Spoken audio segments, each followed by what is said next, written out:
welcome back to another Doctor Who product review. Today I have the joys of taking a look at yet another Doctor Who Big Chief Studios 1/6 scale limited edition collector figure, as today I'm taking a look at another incarnation of the Doctor, the War Doctor, played by Sir John Hurt. This is currently available now from Big Chief Studios website. It's literally just been released in the past month, and as you can see, it comes with the moment and a really big Gallifreyan air rifle. Taking a look at the packaging of the War Doctor figure now, as you can see, this is the standard shipment crate that's normally shipped with all Big Chief figures. Not really too much to talk about. It's made of corrugated cardboard, and it has the Big Chief Studios logo at the very front there along the War Doctor, and then we have the little boxes that signify what version of the War Doctor this is. So it is the limited edition version along with every other release, and this one is also the incentive version because I pre-ordered it. And this is a really nice secure box actually. It does really nicely protect the figure, along with the bubble wrap and the weird sort of plasticky corner things on the inside, ensuring the product is incredibly safe, which is good, considering it's worth a lot of money.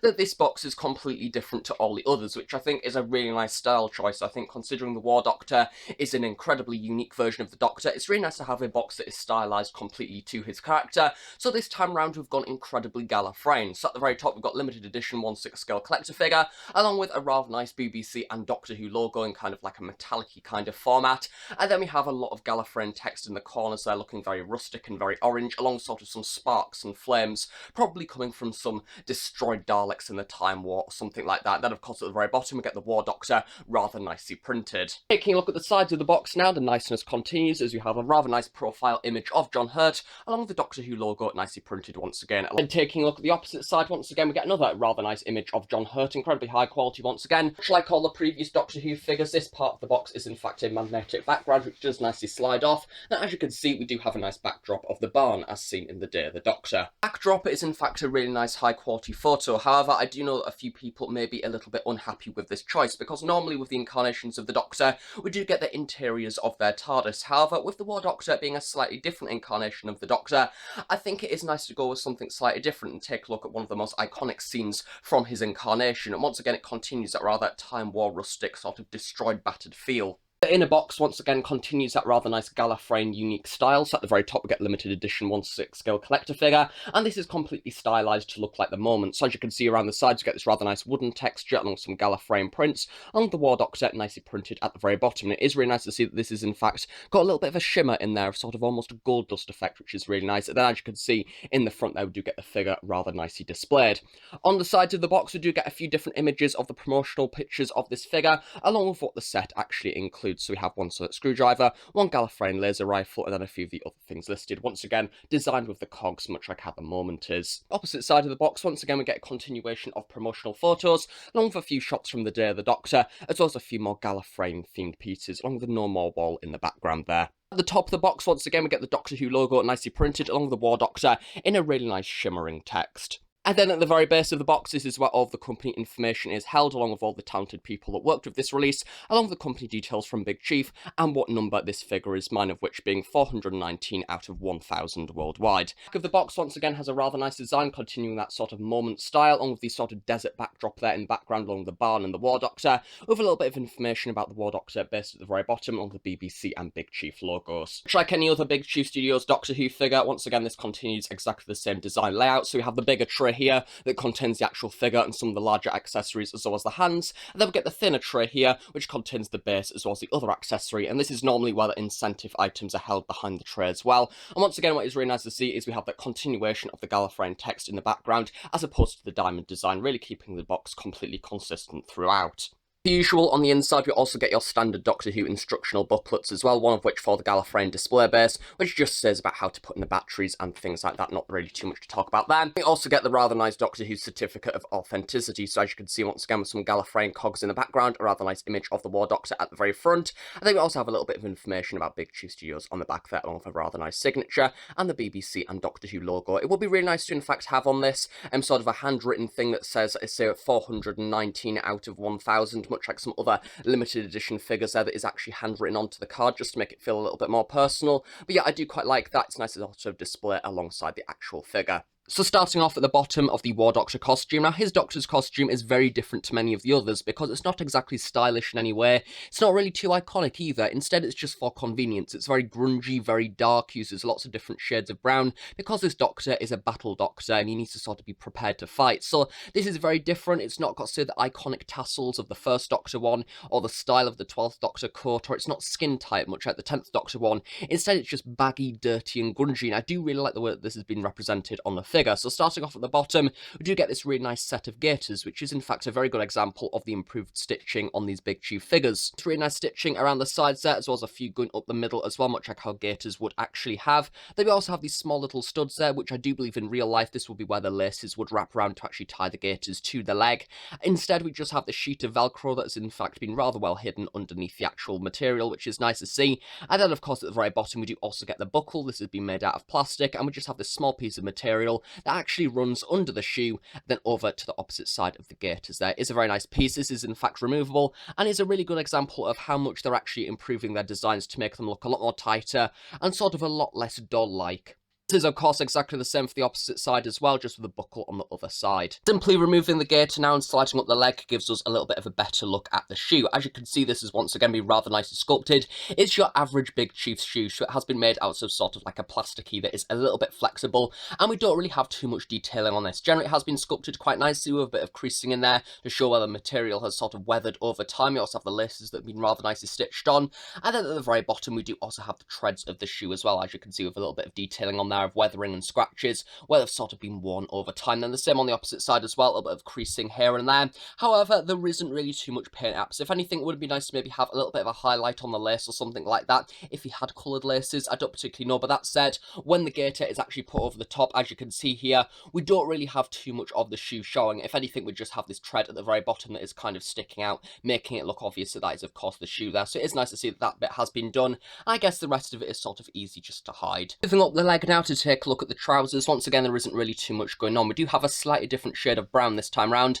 and the material that has been used for these is slightly different to the bottom of the figure. So it has been made to look rather sort of denim-like, however, in sort of like that brown shade. It does in fact look rather thick. It is very much like a walking trouser or something like that. It does actually feel like walking trousers as well. So once again, this has been really impressively stitched together. Very neat as well, as you can see down the side there. They literally look like a small pair of trousers. Then we also have the detailing there of the flies, which once again have been stitched together using some Velcro, which has been rather nicely done. And then naturally we get the creasing that has been replicated by using this material. And then of course at the very back there, once again, we get almost this like belt design there with a little tie on, which is rather nice to see, and once again accurate to the trousers as seen within the TV show itself. And then presumably at the very sides, I'm getting used to this now when it comes to big chief trousers, we do also have the very small stitching of some actual pockets, which I believe, if I just get the sonic screwdriver, will in fact work if I just try and slide that in there.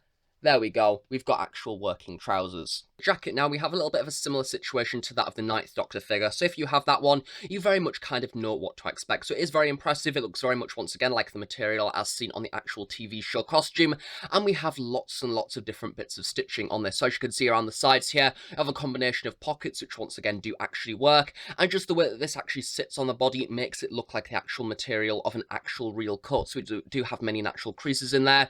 Then also running around the sides of the coat as well, we get this rather nice embroidered design, along with, if I just tilt it into the light, sort of a light wash there, sort of a brown. This is more prominent on the opposite side as well there, as you can see, especially towards the very bottom. Got almost this sort of lighter cut feature where we have like a few creases and things in there that have actually been, once again, moulded kind of into the actual material to make it look like an actual battered coat.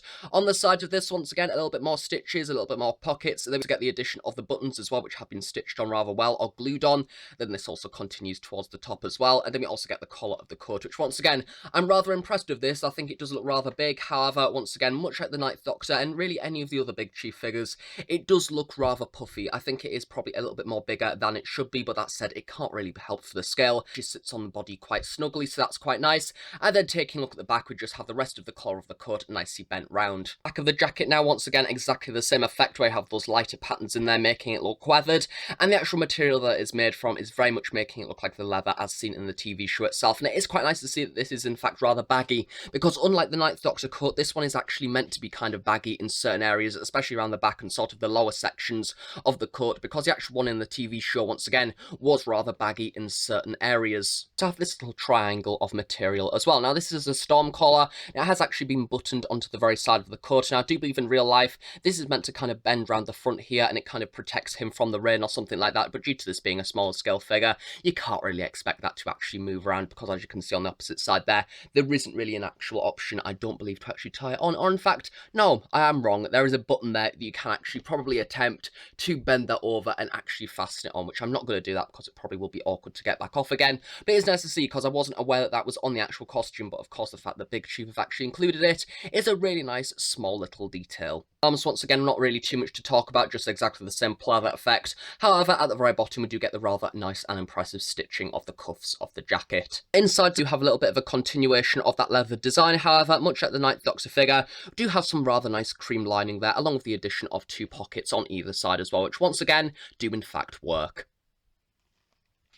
Wiring in the bottom, much like the Ninth Doctor release, it does have a similar technique there, where you can actually sculpt it to make it look like it's been tucked by the wind or stuff like that. For Big Chief figures, of course, the clothing is in fact also removable, so just sliding back the arms there, after you've taken off the hands, you can in fact just slide this off as so, and then reveal the costume underneath, which once again looks absolutely brilliant. Even without the jacket, it normally looks quite baggy. However, this figure just looks right. You could actually display this without the jacket and it would look just as good. I think the way the costume has actually been tailored to the body, the waistcoat looks rather nicely padded, and especially when compared to the shirt underneath as well, it looks like an actual shirt in real life. And I think especially the material that's been made from as well is a massive step up from the previous releases, once compared to that of, say, the shirts that we used on the 11th Doctor and 10th Doctor figures. And generally overall, I'm just really impressed with how this figure has in fact been made. Taking a more detailed look at that waistcoat now, as you can see, this has been made of an almost velvety style of material. Once again, at the very top we do get the lapels, which have been really nicely and neatly stitched together,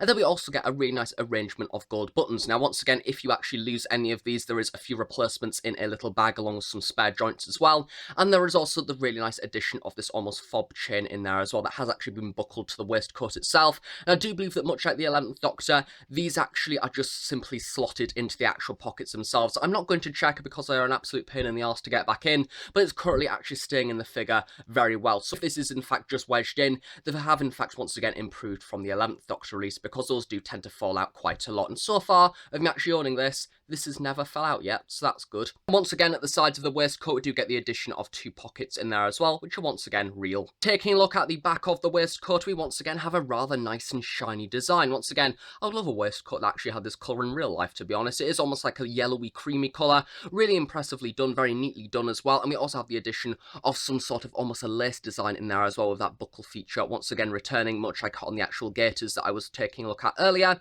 Then we also have this rather nice addition of some rope in there as well, nicely stitching this final bit on. Sliding up the waistcoat slightly just to take a look underneath, you do also have the addition of a belt. Once again, this is an actual belt and does actually work. You have the plastic buckle there, along with the different details of the many different holes in there where you can actually stitch this onto the actual figure. I do think you could probably actually take that off and fasten it like an actual belt. And then of course on the very back, once again, this detail continues, along with the stitching of the trousers once again. The waistcoat is simply stuck together using these little fasteners here, which in fact are really nicely hidden, and once again, a little bit of an improvement from the previous releases.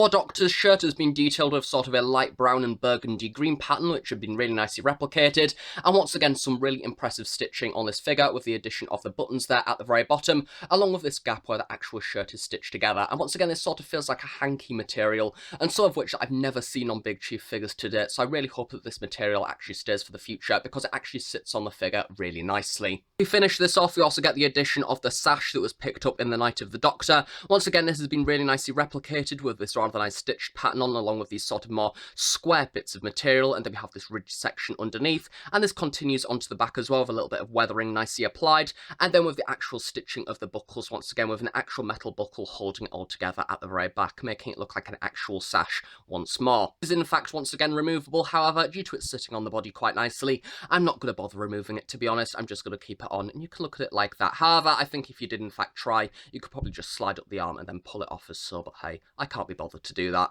And then once again, the beauty of this figure being made completely out of material is that much like in the actual TV show itself, you can actually hold the sonic screwdriver underneath the sash, much like how the War Doctor does in The Day of the Doctor. And finally, for the costume, as you can see, we have this rather nice neckerchief scarf type thing, which has been rather nicely tied around the neck. This is in fact a tiny little scarf that has been tied specifically with the actual knot at the very bottom, along with the actual tassels in there as well. That if you can actually just look under there, you might be able to see some of the tassels. I'm not going to show you, because quite frankly, this has been really nicely tied. I don't want to change it, because I won't be able to get it back in place again, like how I made the mistake with the first Doctor cravat many years ago. But this has got a rather nice pattern on it. It's almost like a burgundy colour, along with a few speckles in there and the lines in there as well. So overall, rather accurate to what is seen in the actual series, and it nicely covers up the neck as well. The likeness to Sir John Hurt, quite honestly, this is incredibly spooky because he's right up in front of the camera and he looks just like Sir John Hurt. Literally, it feels like you're almost too close for comfort because the likeness, once again, they've absolutely hit the mark with this figure. I think that they can actually do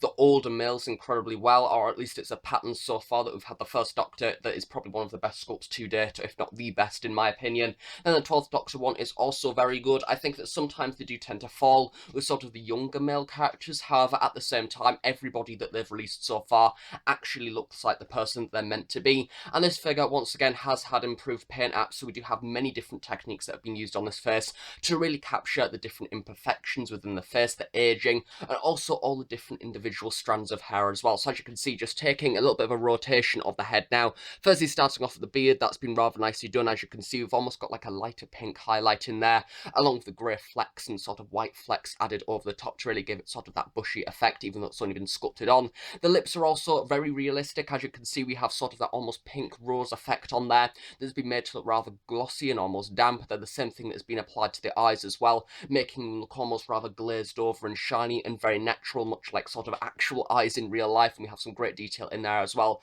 of the iris and the pupil that have been really nicely and prominently standing out. The same techniques have been used on the eyebrows along with the beard, sort of the way that we have the grey technique of the sort of highlight over the top to really give it that natural sort of hairbrush stroke feel. And then also on the actual face as well, as you can see, we have many different imperfections and creases. Just tilting up into the light there, get many different shades all around the sides here, so we get sort of darker shades to sort of bring out the jawline quite a lot, and then just under the eyes we almost get a different of like a lighter highlight there to bring out some of the more lighter parts of the face, even some more lighter pink tones underneath their eye bags as well. Then even when we go closer to the eyes, we have a few creases sort of around the eyelids, once again making it look very accurate. We also have the ears as well, which once again have been detailed in your standard way with the many different canals and creases, or whatever ears have, I don't particularly know, but those have been done rather nicely. And then taking a look at the opposite side as well, that's been rather nicely done. And then the hair has also seen a rather impressive paint app going along the sides, using many different shades of grey in there to bring out the different lighter flecks in there and giving it a lot of depth as well. As you can see, a few people have sort of complained about this because around the back there is in fact a few cracks that can be seen, just very likely. I'm actually going to need to now look to find them, which shows how I think that these are very minor issues, but I know that a few people have had them where there is almost like a crack around there and around there, I think it is, something like that. But yeah, as you can see, I'm not really fussed by it. A few people have been fussed by it, and the creases and the strands of the hair really nicely cover that up anyway, which is very convenient. So as I was saying, many different creases and strands of hair, very nicely detailed. And I also love the way that the hair actually connects to the face as well. Not really too many paint bleeds on this. Of course, this can vary between figure to figure. Of course, at the very top, we get the sculpt of almost that sort of spiky pattern at the very top there as well, once again sort of overlapping onto the top of the head, which has been really nicely sculpted. So overall, I think that this is actually probably one of the best that they've ever done. I think honestly the likeness is just like Sir John Hurt, and it's actually really captured that natural look, but at the same time and also a serene face as well, because I think that some like the 11th Doctor can look very much like Matt Smith, but they can look just a little bit off because of the expression that they're pulling. But this one looks very much rather deep in thought, and you can sort of also twist that to be rather angry as well. And I think that generally it's just a really impressive sculpt. And also the brilliant thing to see, the neck has also had the update, which I do mention in the articulation. As you can see, we don't have the neck join there no more. The neck and the head are in fact all solidly one piece, meaning we don't have that ugly join line anymore. And also the detail of the creasing and sort of the different wrinkles under the neck have also been rather nicely sculpted, even though you can't particularly see it too much. So yeah, overall, absolutely excellent, really happy with it, and it obviously looks like John Hurt. Now moving on to the articulation of the figure. Now this time around we do have something that is a little bit different and is a vast improvement from the previous releases, such as my 12th Doctor, and I do believe that my 9th Doctor have a few weak points, especially within the arms and the legs. I think my 12th Doctor has an issue where the leg, I think the left one tends to wobble quite a lot and it isn't really that stable. I think that when you actually display the figure without the actual base, it does sometimes struggle to stand up. However, this figure, and I do believe the upcoming releases as well, also have a brand new body, meaning that you can actually tell straight away when holding this figure that it is a lot more stronger, a lot more sturdy, allowing you to put this figure in a lot of different poses. So as per usual, I'm not going to go through every single point of articulation. It is your standard animatronics, I do believe they call it, an animatronics body with over 30 points of articulation. Starting off at the legs of the figure, we do have it bending at the knee, but also all the way up to the back as well. T-crotch joint in there as well, allowing him to spread his legs out, then also up as so, then also back as well, because it's your standard joint. We also have an ab crunch in there as well, allowing him to bend down. We also have the normal joint at the arms as well, bent at the elbow, and then the ball joint at the wrists. And then the difference between the head this time is on the previous releases, we've in fact had a head articulation point just underneath the neck. However, this time round, the head and the neck is in fact a completely one piece, meaning that the actual articulation from the head is from below on the neck piece there, meaning that it can once again move up and down and is pretty much on the ball joint, meaning that it's basically exactly the same. However, it looks a lot better because you don't have an ugly join line there at the bottom of the neck, which I'm glad that's been improved on. And I do believe that this is now the second figure to have that, the other one being the 9th Doctor. So also glad to see that that's happening on the upcoming releases as well. I think that one of the best positions I can actually put this figure in to sort of show off the new version of articulation is this one from the barn, as seen in the Day of the Doctor, when he first gets the moment at the very start of the story. The fact that the figure can actually support itself while it's been stood on its knees and actually sort of bent over, checking the moment, is something of which that I'm pretty sure my previous figures that I've got in the collection wouldn't have been able to do. And also, if you just lightly shake the figure in sort of any way when you're just moving it, it does actually seem to remain in place. On previous figures, the arms would sort of move a little bit and it wouldn't exactly stay completely in place. So this figure is incredibly strong and I'm really happy with how they've actually made it. As per usual, with it having a tailored costume, you do still have the natural flaws of not all the points of articulation actually being able to move due to sort of the restrictions of the clothing. And also the gaiters at the very bottom do seem to be rather tight. So if you actually put pressure on the legs, such as this position here, sometimes the Velcro can be a little bit exposed at the bottom there. So it might be to show that those have been made a little bit too tight. Overall, as you can see, to be quite honest, I think this might be one of the best ones that they've made so far, and I think I say that in pretty much every review, but that's because they literally outdo themselves every single time. So taking a look at the accessories and props that come alongside this figure now, to be honest, compared to the grand scheme of things with the other Big Chief figures that we've seen so far in the Doctor Who line, this figure doesn't really come with much. You get the usual sonic screwdrivers and the many different swappable hands. However, for the actual accessories, you don't really get too much, but that said, the things that you do actually get are probably some of the best Big Chief accessories that have been produced to date, those of which being the Moment and the Gallifreyan laser rifle. They're incredibly large, incredibly impressive, and to be honest, they're sort of figures in their own right to an extent. And I think that I don't really blame Big Chief for not giving much with this figure, partly because there isn't really too much you can actually give the War Doctor, because he only appeared within one televised story. First sonic screwdriver that you get with this figure is just your standard version, so as you can see, this has been incredibly well sculpted. You have all the different sections in there that you expect from a normal classic sonic screwdriver. We have the collar section at the very top there, really nicely painted in kind of like a silvery design, and then of course at the very bottom do also get this sculpted section there of kind of this unusual pattern that has sort of been highlighted in a little bit of black paint, and then of course at the very bottom do get this rather odd section here as well, which is kind of like a bolt that has been nicely painted red, and then of course at the very top we do get the emitter as well, which has been painted in the standard black and red. Second version of the sonic screwdriver is one that I completely forgot that was actually coming with the figure, and is basically exactly the same sonic screwdriver sculpt again. However, the emitter at the very top this time has been pulled down, so there is basically just a little bit of silver exposed along sort of the thinner black section at the very top, and that is virtually the only difference. It is still a really nice inclusion with the set,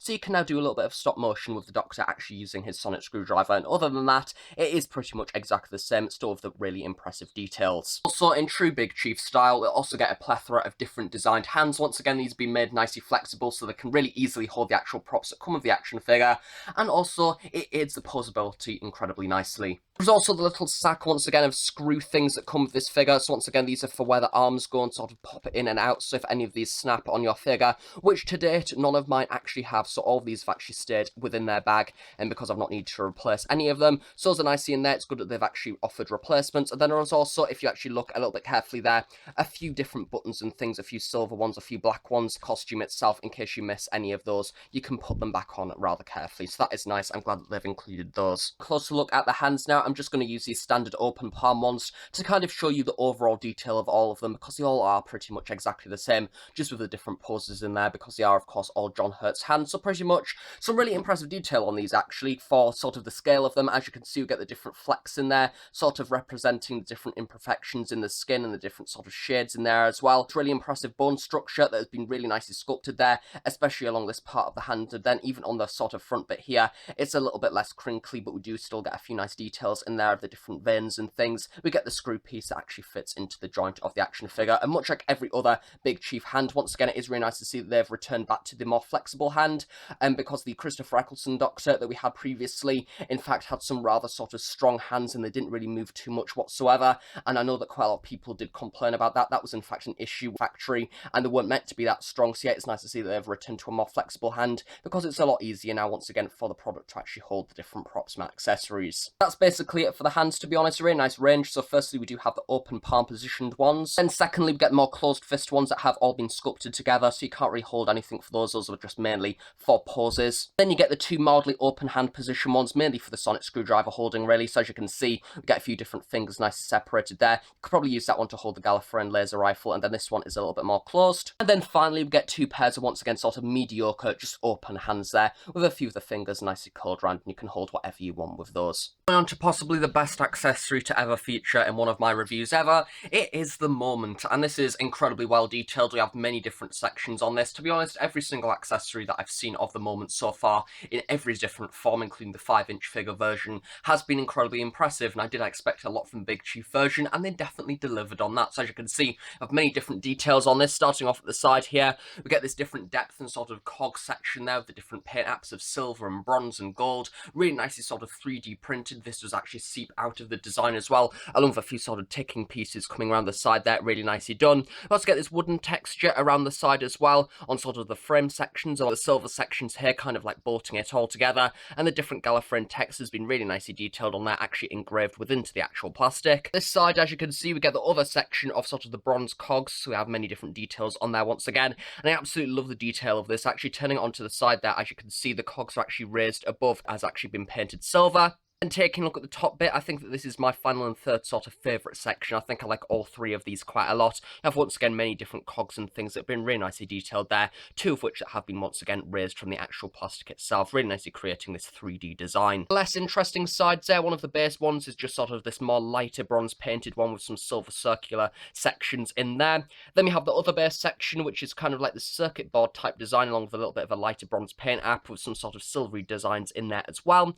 And then the final one is kind of this checkered design there with many different sort of Gallifreyan text patterns in there, nicely engraved as well in kind of this checkered design. So yeah, overall a really nice and impressive piece. Got a rather nice weight to it as well. I do believe that has been completely made out of plastic with many different sections glued on probably. It's not all one sculpt, definitely. The way that they've actually put that together has been really well done. So yeah, really impressive, and I can't wait to actually display this with the actual figure. You can have him sort of crouching down with it, you can have him holding it or something like that. It's a really nice piece and finishes off the figure brilliantly. Second large accessory, it is of course the massive Gallifreyan laser rifle, because this Doctor is the War Doctor and he likes to blow things up. So as you can see, it is incredibly impressive. We have many different sections on this. It's not just been painted in kind of this burgundy bronze red. You have different blemishes and things in there, sort of this darker, almost burnt or saturated kind of colour there with a few flecks and things. We have a few handle sections. As you can see at the very bottom, we get the paint app of almost a silver holster along the actual holder here as well. That's been painted rather nice in a black with the different sort of engraved sections in there,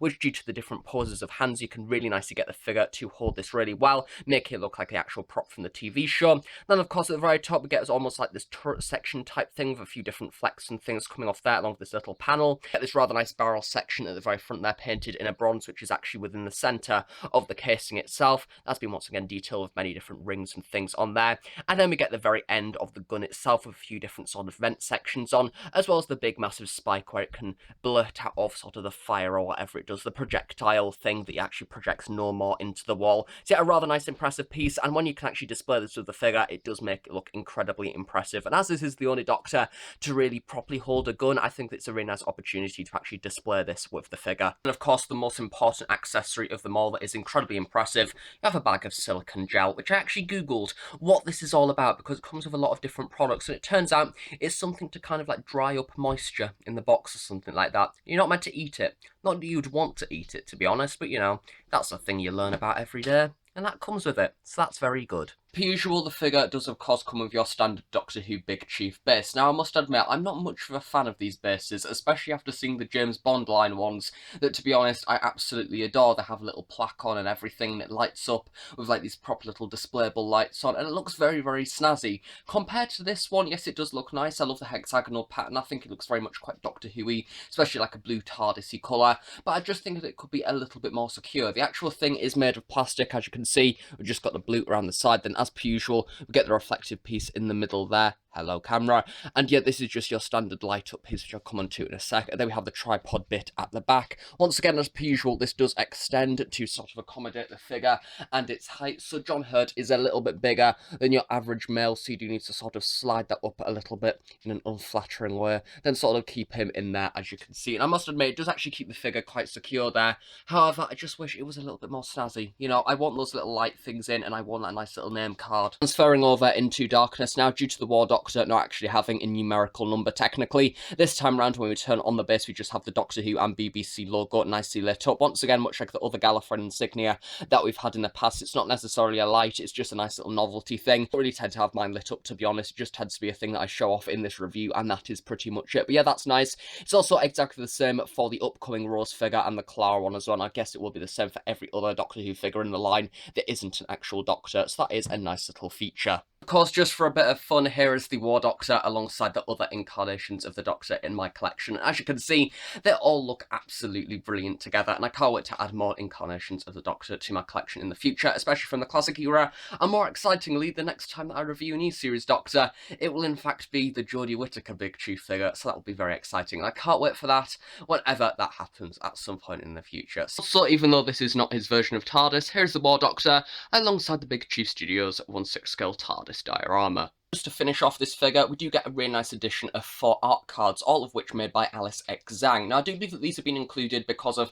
partly an apology due to the delay of the release of this figure, but also at the same time because this figure was originally going to be a signature edition. That, of course, can no longer happen due to the sad passing of John Hurt, but these are a really lovely inclusion. I especially love the Doctor ones. I think that this one of the War Doctor is incredibly stunning, and I think that the other figures of Clara and Rose also come with some form of art card, or I think some sort of print of some kind. So I might actually get them framed, because I think especially the Doctor ones will look incredibly nice all together in a nice row. So yeah, a really nice little finish. And then of course on the back of this, we do also get the Doctor Who logo, and then the Lonely God by Alice X Zhang. Really a lovely little thing to in fact finish off this set. So overall, for the Doctor Who Big Chief Studios limited edition 1/6 scale collector figure of the War Doctor, Sir John Hurt, I honestly think that this is probably one of the best releases that they've done so far. I think that every single release goes and outdoes the previous one, because they always learn from their mistakes and they always improve. I think that this figure is a prime example of that, because we have the brand new version of the body, which is much more well articulated and supports the figure a lot better as well. Then the actual detailing on the head is also an improvement from some of the previous releases, and the actual tailoring on the costume is becoming a lot more precise and a lot more intricate to the actual costumes as seen within the TV show itself. I know that quite a lot of the previous releases have suffered from rather baggy looking clothing, such as the 10th Doctor and the 11th Doctor, when really in reality for this figure, I honestly think that the only piece of clothing that actually looks mildly baggy is probably the overcoat on the top, which, to be honest, it needs to be baggy in order for the actual arms to be able to move, and in order for it to actually have articulation and posability. So I do understand why that's been done. However, all the intricate details of the shirt underneath, the waistcoat, the chains, all the small intricate buttons, the scarf, even down to the individual accessories as well, being the moment and the Gallifreyan air gun. Yes, it's not necessarily the biggest amount of accessories ever. I know that the upcoming Rose figure and Clara figure all have different accessories with them, and certainly a lot more than this figure does. However, I think that the War Doctor can't really necessarily come with much, so this is definitely more for the sort of Big Chief collectors that are probably experienced with the line. However, if you are a fan of the War Doctor or John Hurt in general, I definitely recommend this for your collection. It is incredibly high quality. It is currently on the Big Chief website now. It's literally just came out in the past month for £230. If you're somebody that did pre-order this, you did get it a little bit cheaper before the price increase at the back end of 2017. But yeah, overall, I honestly really love this figure, and it's possibly, if not one of the biggest highlights in my collection. Also, I would finally dare to take this moment to say rest in peace, Sir John Hurt. You played an absolutely wonderful character, and honestly, Doctor Who was extremely lucky to have you. So thanks for watching this review. If you have any questions about this product, then please do leave them in the description below. I will also leave the link to go and buy this release from the Big Chief website. And I guess I'll see you all in the next Doctor Who product review at some point in the near future. And also in upcoming videos, I will be taking a look at the Clara Oswald 1/6 scale collector figure whenever that arrives in the post. So thanks for watching this review. I shall see you all next time. Bye for now.